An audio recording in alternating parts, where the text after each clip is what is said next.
What's going on, football fam? My name is Dave Sarner, and welcome to another edition of the Rise and Fall Fantasy Football Show, Week 9 edition.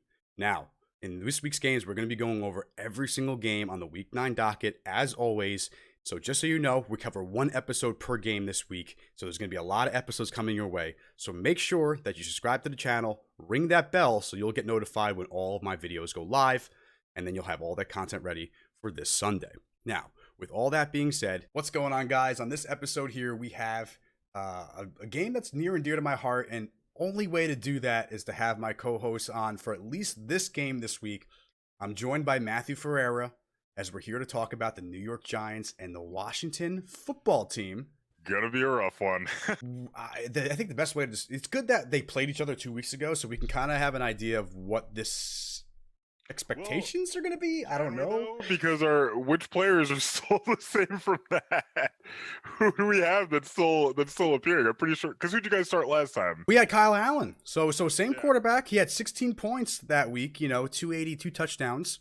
One of his better weeks, I think it was his. Yeah, so he had 16 the last 2 weeks since he took over against you guys in Dallas, coming off the bye, playing you again. Listen, 3.5 points. It does kind of make sense. I'm kind of surprised that we are the favorites in this, though. I know we're the home team, so I guess that's probably why they gave it to us. But yeah, 42.5 points, Matt, over under. I don't know. Here's my question: how healthy is your defensive line? They're healthy. Outside of Matt Ioannidis, who's out, but you have Daron Payne, Jonathan Allen, Chase Young, Ryan Kerrigan, Montez Sweat, all healthy. We did lose Collins, though, against Dallas from that perspective. So the secondary has some hits. And I guess we could, that's kind of where it's funny because like secondary has hits, but that's also where Washington is like the strongest. But before we get into the matchup, Matt, obviously you're on the show here for just the one game here. We had to do it. We missed the first one, so we had to do this. I knew I needed to get you on for this. I'm kind of glad that I got you for this one, though, because I truly think this is going to be the better matchup, the more fantasy productive matchup, if you will, between the two teams than last time. I think last time, both teams were still trying to find their identities. And even though you guys had a tough one last night, Matt, and trust me, I know for different reasons, but Daniel Jones effed me on that drive as well. The 2-point conversion would have won me the game. And on that drive, I think he took like 2 sacks, so the defense got more points. So it would have been just by like less than a point. He just needed to complete that 2-point conversion. It's like, what was he taking so long to throw that ball for? It was the worst. Like, someone said it on the air today, like when I was watching, and it said it perfectly. Like 31 out of 32 quarterbacks, even rookies, would make those throws. Like that's a throw you need to identify right away and get it out there. And if you're going to be late, then be late to the pylon. Don't be late behind the guy. I think the DPI is a whole nother issue because of how bad the throw is. That's pretty much what I was going to say. The DPI is a whole nother layered asset of that, or an aspect, of that whole issue. Just because, like, what the fuck are you doing? My thing is, if you're going to call that, you kind of got to stick with it because there wasn't quite enough to overturn it there at the same time. But, like, if you're going to call it, you got to roll with it, I think, is pretty much the I agree. And it was actually like I woke up and it was just happened to be on. And I think when I looked at it, the one thing I noticed was defender was getting his head around just a little bit as the ball hit the arm. Now, I don't know if this is something that, like, if there's a rule how much they have to go back, right? But to me, that ball was already right here. And he was already running into the defender by the time his head started to do, Yeah, so it's like, it's just, but it never should have come down to it in the first place. There's a lot of bad throws that he should have thrown away. There's a few times where like, dude, get rid of the fucking ball. Like, what are you doing? What are you doing? What are you doing? What are you doing? What are you doing? And it's the same mistakes. They called them out in the game. The interception where he avoided the sack and then threw it to the defender and they picked it off. What are you doing? That one pissed me off so much because not only like you did, like I was like, oh God, Tampa Bay's getting the sack, right? But then he got out and I'm like, okay, great. This is what he can do. Throw it out of bounds, man. But like, not only that, throw it. Basically, the one spot Bounds, the one spot he threw it was either going to be the defender picking it off or incomplete pass. That's not where you throw it. You throw it out of bounds where either your guy, makes a potential amazing catch or it goes out of bounds. Julio Jones, or you keep the drive alive. It's unbelievable. And it was like after he made another bad decision, and I just keep seeing these bad decisions. And I'll be honest, man, I'm not like an advocate for Dwayne, but I'm like, yo, he got such a bad rap considering that, like, I watched Daniel Jones and I don't see like the huge discrepancy between them. You know what I mean? So no, it's closing. Like Daniel Jones in his first year, it was like, okay, he's a rookie. A lot of this is correctable. Like he's coming, off the bench behind a legend. Like it's Pat Shurmur calling the shots. Like, there's excuses. Now it's kind of like, all right, this is indicative of a larger problem. We're just seeing who you are. Sucks because I as a person, as a quarterback, I like Jones, but he's not living up to expectations, and we can't continue. Like, if he doesn't show some kind of improvement with at least his decision making by the end of the year, we've got to look forward to move on because we're going to have a top pick. And though I hate to say it because I loathe that fucking school, we might be looking at Fields. So, Maddie, for this matchup here, I got the stats in front of me. All right, first, we're going to look back at what you guys did yesterday. I know it was a tough one. We talked about it. Daniel Jones did put up 16 points, though. 256, the 2 touchdowns and 2 picks, 3 for 20 in the run game here. Not a terrible game. Gallman played pretty well, 12 points. Sterling Shepard, 10 targets, Matt. This is my question. This is my question to you. I actually thought about this today, and when you told me you were going to be on, I was make sure I had to ask you this. Is it Sterling Shepard time? I mean, how many drives, do you have all the stats up from the previous game? How many actual catches did he have of those 10 targets? 8. Oh, that's actually way better than I thought. You know, it might be because all of our receivers are of the same mold. Like, they're all between 5'10" and 6 feet, great route runners. And then you've got Slayton, who is more of a baller than anybody else on the team. Yep. Shepard's really good. He just worries me because if he gets another concussion, I think he's out of the league. Yep. So go ahead, fire him up. I still think Slayton has the best connection with Jones. Like, with those 4th down drives, like he was going to Slayton and Slayton was putting in work. Like, that's Slayton, beautiful. By the way, Slayton 9 targets also. So they both had 9+ targets. He got 5 for 56 though. That touchdown to Tate though. Oh yeah. Nice. Oh yeah. And he had a little talk like, get me more targets, and I kind of agree with him when I look at him getting only 3 targets for 2 catches, 31 and a touch.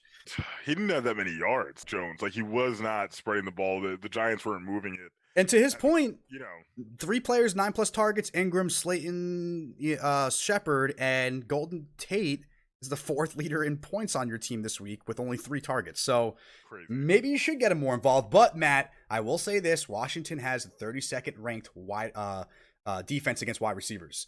Toughest defense against wide receivers. Now the safeties are a problem. I think they have one that's decent. This rookie Cam Curl, I like him. But the secondary, the defense, the corners, that's where you're going to have a problem here. Kendall Fuller is right now the PFF's #1 corner, locked down. Only, I think he's allowing like a 9.3 passer rating when he's getting targeted. He's playing that well, and he's 2nd in the league in interceptions or something along those lines. So I do expect him to be on maybe Sterling Shepard here. I'm kind of wondering if this might be a Golden Tate game. He got a little angry at the end of that. I really liked the swag that he brought with him. And honestly, he's ready to go. Yeah, Darby's playing pretty well on this offense, on this defense. Like we just talked about, Kendall Fuller starting. Jimmy Moreland's a really good slot guy, but I think Golden Tate can get some things done. I am a little worried, though, in the pass game here. I think, Matt, where I want to put my money again is Evan Ingram, baby. 10 carries, 5 catches, 61. It's starting to get there. I mean, I just don't trust him. Okay, what about this, though? Bring myself to do it. 9th most points to tight ends the Washington's giving up. After a 10-target game, 5 for 61. I mean, I look at my rankings here. Where do I have him? Let's see. Tight ends. I got him at number 12, below kind of the top-tier guys. Yeah, so it looks like he is getting the bulk then. 10 targets, man. Tied the team with Shep, but again, 5 of those were caught. So, I mean, I think that's a lot on Jones, but that's the weakness in this Washington defense right now, because in my opinion, or really, you just need to get these guys over the field. So where I like it, in my opinion, Matt, I kind of like the slot because I think that's the guy who's the most likely to go across the middle, over the top in the middle there, and that's where the safeties would be. And so I think he can get some things done, and I like Ingram if they attack that area. I'm a little down on Slayton this week, but Matt, I'll be honest, check out the rankings, man. I think I have Sterling Shepard pretty high this week. Not high, but I have him decently high. Let's see here. Darius Slayton at 44. I got Sterling Shepard at 34, above Jamison Crowder, Cole Beasley, and Mike Williams. So, Wild. I mean, listen, I might be off the, and I'm the fan of the opposing team, but I had something about the connection there, him being back, the volume. I'll take the volume with this at this point. You know what I'm saying? Yeah. On the other side of the thing, now obviously Washington was on bye. So if you went to their Week 7 matchup here, coming off the Cowboys, they got things rolling in that game, Matt. 18 points for Antonio Gibson, 20 his highest touch total of the year, 20 carries, 128 and a touch. So he put up 18 without the receiving volume that he usually has, which is really cool to see. Terry McLaurin, 18 points. Kyle Allen with the 16 against, this is Dallas, by the way. Logan Thomas put up 14. Now, against you guys, Kyle Allen had the 16 points. Logan Thomas, also another double-digit game against you. And J.D. McKissick and Terry McLaurin, Thomas were the guys that were producing against division rivals and against you guys the first time around here. We said that, James Bradbury is pretty stingy. He did have, in that game, Matt, 12 targets for 7 catches, 74 yards against James Bradbury. That's pretty good for Bradbury. Yeah. But I like it on Bradbury's side. Like, usually, if that was Terry McLaurin's, if he had 12 for 7, usually it's like 100 and something in a touch. So I think you might be able to see similar production. I'm not as high again on Terry this week against you guys, even though weirdly enough, you are giving up the 9th most points right now to wide receivers. Do you see Terry being a guy, or Dontrelle Inman? I don't know if I can justify Dontrelle Inman. Terry's one of those guys that every week I expect him to not do poorly, but he exceeds expectations. Put it that way. He always seems to exceed expectations. So I wouldn't be shocked to see him get a little bit loose here and make some noise. The expectations can only be so high with his supporting cast. And so that's why it is. And then he's just like always exceeds those expectations. And so it's like, God, I wish we could just get one person to really throw in the ball. But it does seem like him and Kyle do have a rapport. Again, he did have the 12 targets that week against you guys. Last week against Dallas, he had 11 targets, 7 for 90 and a touchdown. Listen, if you're getting 11 targets, 7 catches, I don't care if it's for 50 yards, you're going to end up at least getting 8 to 9 fantasy points from that. So at the end of the day, I think for Terry, you're going to start him, but just lower your expectations about the big boom game. I think James Bradbury has been really keeping receivers quite honest. I'm at 14, and I'm a little hesitant about that. No doubt about it. Now, Matt, the running backs for your end. Devonte Freeman should be back, we think. Right? I thought he was still out, to be honest with you. They are kind of like acting as if he is going to be in, but it's possible he's not. I mean, no doubt about it. But if he's not, Matt, Wayne Gallman, 12 points last week or last night. Gallman looked pretty good. I liked it. People, I think, tend to forget that. The reason that he was held out of so many games, like he was healthy and active for a lot of games, was because they felt his skill set was similar favorably to Saquon. So, he's obviously not on that level, but he's good. Gallman is a solid back. So. I think if let's say Devonte Freeman's not going this week, I don't know where I have him. I don't have him decently like crazy high, but because it is, you are going up against the 28th ranked run defense also, so that is tough. But I have him at 25, and I think if Devonte was out, I would probably just throw in Wayne Gallman there too. Maybe be down, maybe be like the 28th, right below like DeAndre Swift. But he would be a guy I would be, and this is tough to say, but I would be maybe even curious if it's Gallman and his job definitely over Jonathan Taylor, not knowing what's going on with that running back situation with Jordan Wilkins and everything. Not a terrible move on that. So going down the rankings here, Washington is a little weak, like we said, at tight end. I like Evan Ingram, guys. I have him at number 12. I think where they crack the armor here is definitely in the middle of the field here. I like Golden Tate as a sneaky DFS play. I do like Evan Ingram as a DFS play too, Matt. And if you need him in a 12 team league, he's my 12th ranked tight end. I think he's a good option for you this week at a really, really, really shallow position. Giants, though, 20th against the 20 most points against quarterbacks, Matt. 15th most against running backs. 9th most against receivers. All right. But like we said, James Bradbury, that works much better when you have multiple good receivers. Washington doesn't quite have that. And they are 24th against the tight end. So a tough matchup for Logan Thomas, even though he did put up double digits against them the first time around. But I am going to bank on Antonio Gibson as my safest option in this game, and personally, you know, and I would say Terry again if there was another receiver that you can kind of, you know, take some of that pressure off. But there's just not that. So I'm not going after Kyle Allen, not going anywhere near that. I think you can go with both these defenses. Like we said, we're not really big on anyone outside of like Gibson and Evan Ingram. Obviously, if you have McLaurin, you're going to start him. But other than that, there's really no guarantees. So I like the defenses as well. I think both of them are going to do well. I think they're going to get a lot of points. And I think one of them scores. I don't know which one, but I think one of our quarterbacks is going to mess up something. You know what I mean? Yeah. I just have a feeling.